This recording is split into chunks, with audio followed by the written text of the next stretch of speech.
बिहार में बढ़ते क्राइम पर एडीजी का एक बयान आया है और ये जो बयान है एक बेतुका बयान एडीजी हेडक्वार्टर कुंदन कृष्णन का बयान आया है और उन्होंने कहा है कि बरसात में अपराध की घटनाएं बढ़ जाती हैं। अप्रैल से जून तक ये अपराधी घटनाएं बढ़ जाती हैं। किसानों के पास काम नहीं होता, इसलिए क्राइम ज्यादा होता है। सुनिए क्या कहा एडीजी बिहार में।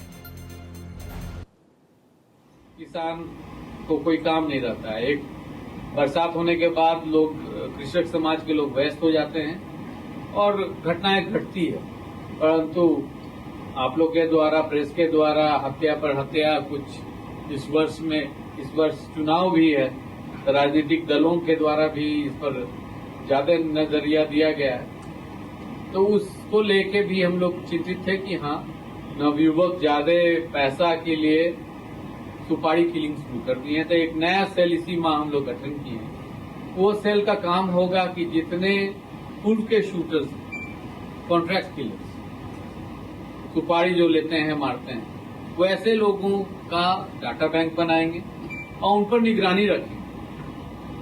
जेल से छूटने के बाद भी वो क्या कर रहे हैं, क्या नहीं कर रहे हैं, डोजेज उनकी रहेगी और हम शेयर करेंगे हर जिला से, या जिला से भी अनुरोध करेंगे कि इन पर निगरानी रखें। आशुतोष कुमार हमारे संवाददाता पटना से इस वक्त हमारे साथ जुड़े हुए हैं। आशुतोष, आपने पारस हॉस्पिटल में वहां जो चश्मदीद थे उनसे भी बातचीत की और इस पूरी घटना के बारे में उन लोगों के जरिए हम अपने दर्शकों तक आपके जरिए पहुंचाया।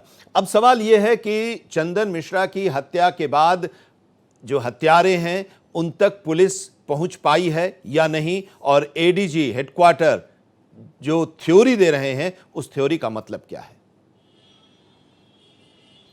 देखिए, एडीजी हेडक्वार्टर का जो थियरी है वो कल का है और जिस अंदाज में वो पूरे बिहार के अपराधियों का डेटा तैयार करने का हवाला दे रहे थे और आपराधिक घटनाएं बढ़ने की वजह बरसात बता रहे थे, उसी को लेके अभी किरकिरी हो रही है। और इसी तरह से जो पारस हॉस्पिटल में हत्या हुई है, कई तरह के सवाल खड़े हो गए हैं। पारस हॉस्पिटल में जिस अंदाज में अपराधियों ने इस वारदात को अंजाम दिया है, एक तरह से कहें पटना पुलिस के मुंह पर जोरदार तमाचा है, क्योंकि पटना के बेली रोड पर स्थित है ये पारस हॉस्पिटल और हमेशा पुलिस गश्त होती है।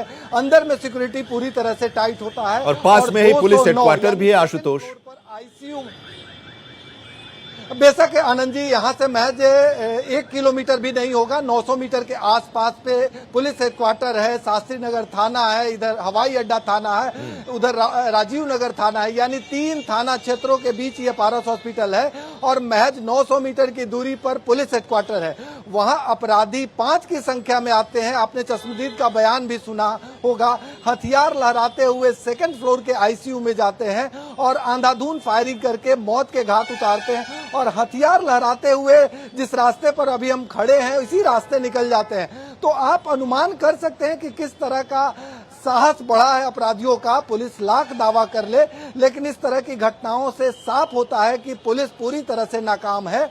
जहां तक इस मामले में कार्रवाई की बात करें तो IG, senior SP, city SP तमाम लोग मौके पर पहुंचे थे और अभी भी पुलिस की टीम अच्छी खासी अंदर इन्वेस्टिगेशन में लगी है। आप तस्वीरों में साफ तौर पे देख सकते हैं, ये वही लोकेशन है जहां से डेड बॉडी निकलनी है और इस लोकेशन पर पुलिस बल की अच्छी खासी तैनाती कर दी गई है। तो पुलिस अपने स्तर से कार्रवाई का हवाला जरूर दे रही है। पुलिस साफ तौर पे कह रही है कि सीसीटीवी के आधार पर हम पूरे मामले का उद्भेदन जल्द करेंगे, लेकिन अपराधियों ने जिस अंदाज में इस वारदात को अंजाम दिया है ये डराने चौंकाने वाला है। लोगों के दिलो दिमाग पर असर हुआ है, क्योंकि अब तक इस तरह के वारदात नहीं हुए थे कि आईसीयू में घुसकर अपराधियों ने ताबड़तोड़ फायरिंग करके किसी को मौत की नींद सुला दी हो।